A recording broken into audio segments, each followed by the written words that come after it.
बिस्मिल्लाहिर्रहमानिर्रहीम। अस्सलामु अलैकुम। तव्हां ॾिसी रहिया आहियो यूट्यूब चैनल मोहम्मद शामिल मौजू।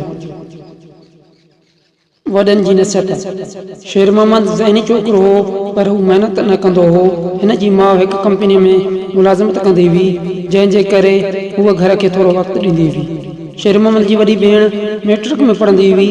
उहा पंहिंजे भाउ जो हर वक़्तु हर तरह सां ख़्यालु रखंदी हुई, खेसि बुरनि कमनि खां रोकींदी हुई ऐं महिनत करण लाइ चवंदी हुयसि।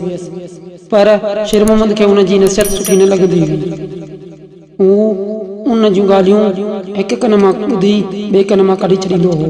हूअ शेर मोहम्मद खे घर सवेर अचण लाइ चवंदी हुई, पर हू उन जो चयो न मञींदो हो। भेण जूं ॻाल्हियूं हिन खे ख़राब लॻंदियूं हुयूं। हिकु दफ़े हिन जी भेण कुझु ॾींहं मासीअ जे घर वई त हू ॾाढो ख़ुशि थियो। चङो थियो जो अधी वई हली। हर रोज़ जी नसीहत खां त जिंद छुटी पई। 2-3 ॾींहं शेर मोहम्मद देर सां सुम्हंदो हो ऐं देर सां उथंदो हो, जंहिंजे करे हिन खे स्कूल वञण लाइ बि देर थी वेंदी हुई। शाम जो घर देर सां ईंदो हो। हिन खे पंहिंजो कमु पाण करणो पवंदो हो।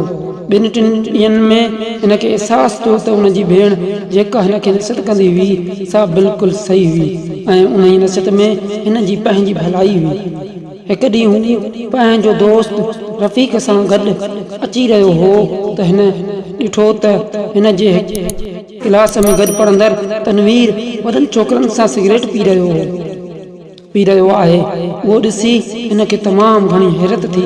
उन जो शुमार त कॾहिं सुठनि छोकिरनि में थींदो हो।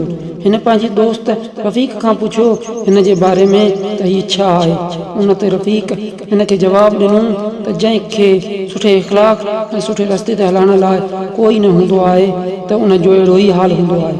असां वक़्त ते उन नसीहतुनि ते ध्यानु नथा ॾियूं ऐं पोइ पछताईंदा आहियूं, लेकिन उहे ई नसीहतूं अॻिते हली करे असांजे लाइ फ़ाइदेमंद साबित थींदियूं आहिनि।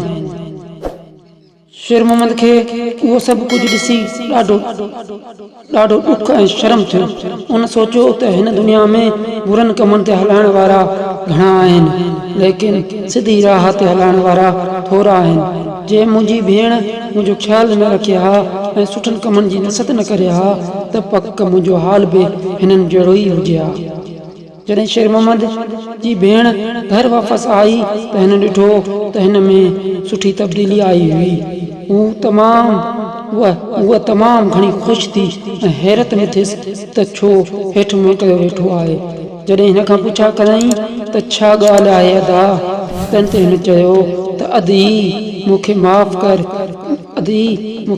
कर मुंहिंजी भेण, प्यारी भेण, मां हाणे तुंहिंजी नसीहत ते अमल ज़रूरु कंदुसि।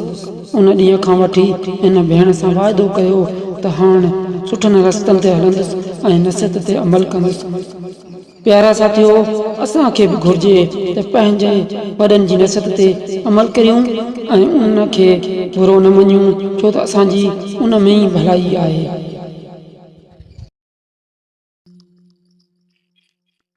तव्हां ॾिसी रहिया आहियो यूट्यूब चैनल मोहम्मद शामिल मौजू।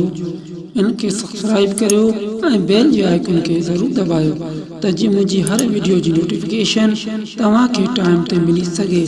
जेकॾहिं तव्हांखे मुंहिंजी वीडियो पसंदि अचे त हिकु लाइक ज़रूरु ॾिजो। महिरबानी।